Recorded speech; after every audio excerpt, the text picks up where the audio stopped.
Rồi đây trên new free ni bang với buồn sang khắp bình hàng đa nên từ này mình đúng là dịch lên đấy mong lúm ta hàng lại bình mai yuan để pull bình nuôi căn để phong lại sọ po mạ bro phố tô lâm nên từ bro còn lại tô lâm nhiều ngạ bro nhưng bạn đã bù lúm nuôi chỉ là cho lùng đợi trả đây được một con nhiều ngạ bro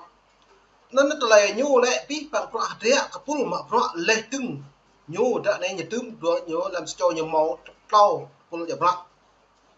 bí thư nhiều mất lê tường chủ tịch nước nhố mấn lê tường trưởng công an nhố mấn non tờ này nhô làm sao cho nhiều chúng bắt đó bộ nó nói này là mò bình mò trùm pol phòng là so keng cầm vấn ông tô lâm bù đi một lẽ keng rui mã hị có ngăn từ nhu mò bỏ ngăn nặng buồn sang lê tường keng cái nhà pi bằng pro rẽ của nục ná đang cộng sản Việt Nam nhưng bạn nhiều ngạ pro lê tường tôi ngạ sát bình nuôi tôi đoạt lấy cái gạo lê tường tôi pray bình nuôi tôi đoạt lại đáo có ý đi để lúm nữa còn tờ có nhố bồ pray nuôi nặng buồn sang một lại ngày hàng lại here lại hình gặp được một nó lại này nó bố như bạn nó mày kèm đa lại lên mày đi nó bạn đi vào play xem lăng play video của mày ta bật lên này đi buồn sang xem lăng lại tờ yếu còn rõ rằng phong lại sau thì nhiều gồm 6 tổ chức phi chính phủ vào ngày 23 tháng 9 đã công bố một bức thư ngỏ gửi Tổng thống Mỹ Joe Biden cùng lãnh đạo các nước phương Tây khác đề nghị điều tra và có biện pháp cấm vận đối với tướng Công an Tô Lâm, người vừa trở thành Tổng bí thư Đảng Cộng sản Việt Nam vào ngày 3 tháng 8 vừa qua. Ông Tô Lâm, người đồng thời cũng là Chủ tịch nước Việt Nam, đang có chuyến thăm New York, Mỹ để dự hội nghị tại Đại hội đồng Liên Hợp Quốc, nơi ông có bài phát biểu đầu tiên trên cương vị mới hôm 22 tháng 9. Bức thư ngỏ được gửi tới Tổng thống Mỹ Joe Biden, Thủ tướng Canada Justin Trudeau, Thủ tướng Anh Anthony Albanese, Thủ tướng Na Uy Jonas Gassor, Chủ tịch Ủy ban châu Âu Charles Michel. Các nhóm tham gia bức thư bao gồm Việt Tân, Hội Anh em Dân Chủ, ACAT tại Bỉ, Pháp và Đức. Giờ đó đã bộ đã để lại nhớ đi rõ màu trùm phun mà rõ có trả lời kê cao cả nằm núi lệ từng hàng lại phong lại so phố giả rõ Đảng Cộng sản Việt Nam Tô Lâm giờ cất rằng hill giờ đã có được vẽ mừng nhô đấy chứ pray nuôi buồn sang được vẽ mừng nhô đấy chứ sun ngàn nạ buồn sang nên mệt vả giờ nên đã đây lại rằng một màu lui từ nhau màu vắt đại sứ bình phun mà rõ dân bè phù hợp dân tổ chức nhân quyền thế giới chỉ trích lê từng cưới Phạm A cớ Tổng thống Mỹ Joe Biden đến càng Tổng thống Mỹ hiếm bạn nhưng xem xét lời Phạm A này tuy mơ ni bắp rơi mơ Tô Lâm nếu mút ma lần chặt Mỹ thương lê từng công ngăn nhố hiếm bạn đã bổ nhố tố sim lê từng công ngăn từ nhố mau mạng mong lầu đi tôi này hiếm bạn chứ bao nhiêu lùi luôn ra đây là tôi xem toa gặp rõ mạng lê từng ông Tô Lâm ngạn này lại mạng mua nhố dạ rõ này lại lùm nuôi tôi sang lấy lùm nuôi đã lui sang đã lui bên đã lui na đoạn chặt này được vẹo một ông Tô Lâm vừa cất lại được vẹo một lại nhu kẹo mẹ gỡ vẹo mẹ lại so tôi nuôi buồn sang đầy gà đã lại còn lòng đau càng lại cái qua là chặt núi xong mới như bạn nhu bộ rượu nhu ra lệnh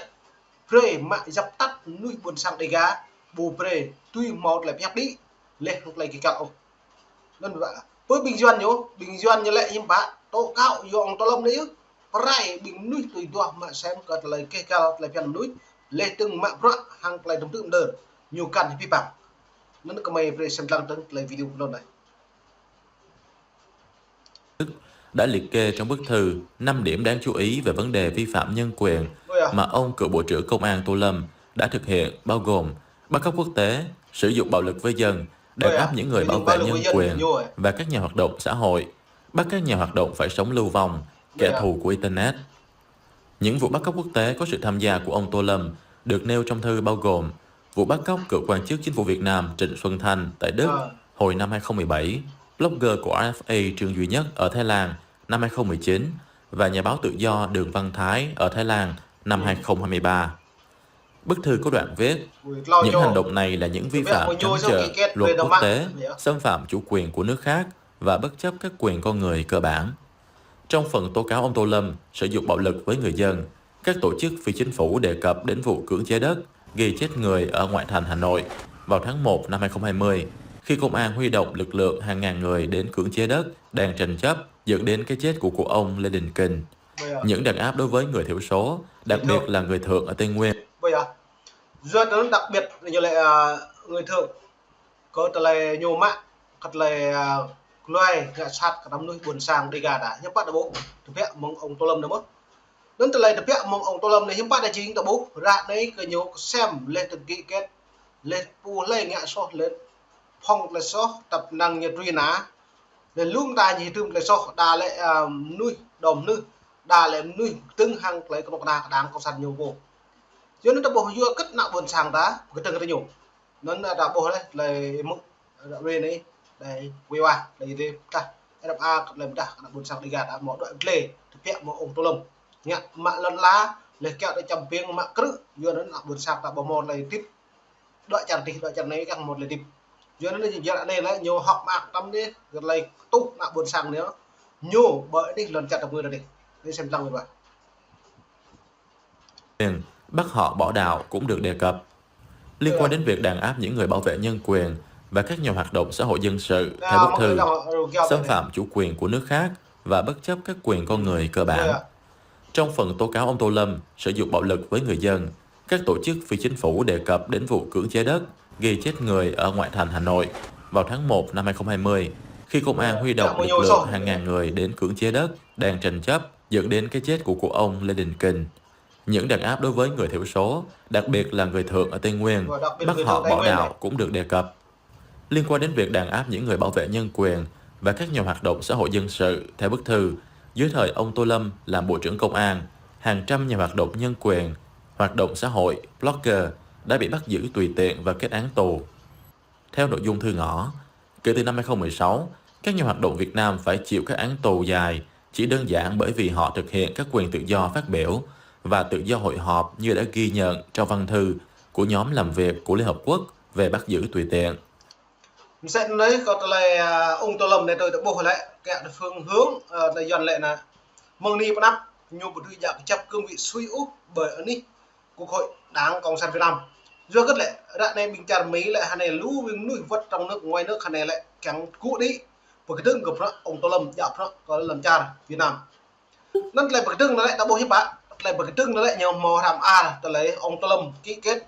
lê tướng mạng ngắn nạo buồn sang lê tướng sĩ lật là lê tướng nhập lậu hàng hóa mong chặt thịt nhau thực hiện một cái Tô Lâm sẽ lên duyên nó tạo bộ này những bạn đã bố vừa đã luôn nuôi khi lại đà lệ Tô Lâm này hẻm từ đã ở màu Tô Lâm nuôi buồn sang một lần ngày ô bộ một này đập nặng ô nó đã phép tới nun tôi hàng người dọn phép Đảng Cộng sản Việt Nam này những bạn đã bố cất tự chưa Tô Lâm chạm rọn nó đặt lăng nó tổ mong ông Tô Lâm chạm rọn là cất đi bia lần chặt tập người lê tương hiếm bạn nặng buồn sang đi gà đã mà ông Tô Lâm chạm rọn nên mau mớ nuôi nhiều phết lên ngay này đảo giờ nó giờ buồn sang à nó mày cầm chức là dịch lệ pani buồn sang cặp viên làm về lại chôn vẹn về xem lăng lại đặt lên này cờ lại chơi new free rồi về cờ ông Tô Lâm nhưng lại sát người buồn sang về xem lăng vẹn. Ông Tô Lâm cũng bị cáo buộc phải chịu trách nhiệm, bắt buộc hàng chục nhà hoạt động phải sống lưu vong. Theo nội dung thư, lo sợ bị bắt giữ, tra tấn, kết án, nhiều người lên tiếng về nhân quyền đã phải chạy khỏi Việt Nam, bỏ lại phía sau nhà cửa, gia đình để tị nạn ở nước ngoài. Trong phần về kẻ thù Internet, bức thư tố cáo đội ngũ an ninh của ông Tô Lâm đã ghi sức ép bắt các công ty nước ngoài phải kiểm duyệt nội dung mạng xã hội và nhắm mục tiêu vào những người bất đồng chính kiến trên mạng.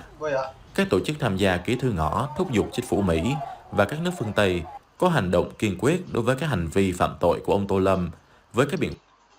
đơn đã bố lại cất lại lại mày đoà mong này làm chừng mong đi buồn sang cặp gì ngà mong nít mong được mày đã đi về nạp buồn sang xem lăng cặp rộng đá Đảng Cộng sản Việt Nam từng bảy nhật chập nhưng bạn nạp buồn sang ring như pu dần pu cất lại crab ông Tô Lâm này đi buồn sang cặp gì